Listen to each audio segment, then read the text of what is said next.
सभे मगहिया भाई बहन के भुलेटन काका के राम राम। आथिन मगहिया खबर में सुनथिन देश दुनिया के खबर। पहली बेर लोकसभा में 137% से बेसी काम हुए। आज प्रधानमंत्री नरेंद्र मोदी बनारस जैतन, जहां स्टेडियम के करतन शिलान्यास। नारी शक्ति वंदन बिल पास होवे पर भाजपा महिला मोर्चा प्रधानमंत्री नरेंद्र मोदी की कैलक सम्मानित। चंद्रायन-3 से संपर्क न हो रहा है। बिहार के मुख्यमंत्री नीतीश कुमार सचिवालय के कर रहलन है निरीक्षण। आनंद किशोर फिर से बनावल गेलन बिहार बोर्ड के अध्यक्ष। मगध विश्वविद्यालय बोधगया के मगही विभाग में एगो गोष्ठी के आयोजन कैल गेल, जेकर विषय हल मगही के विविध आयाम। भाजपा सांसद रमेश बिधूड़ी बसपा सांसद दानिश अली के खिलाफ बोलन अपशब्द।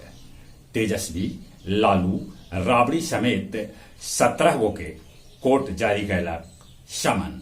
मामला नौकरी के बदले जमीन के है।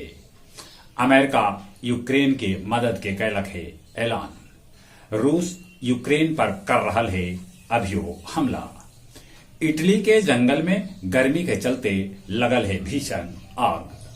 ताइवान में चीनी घुसपैठ अभियो है जारी। गया जी सीता पथ पर सबला लम्हर मिथिला पेंटिंग बनावल गेल है।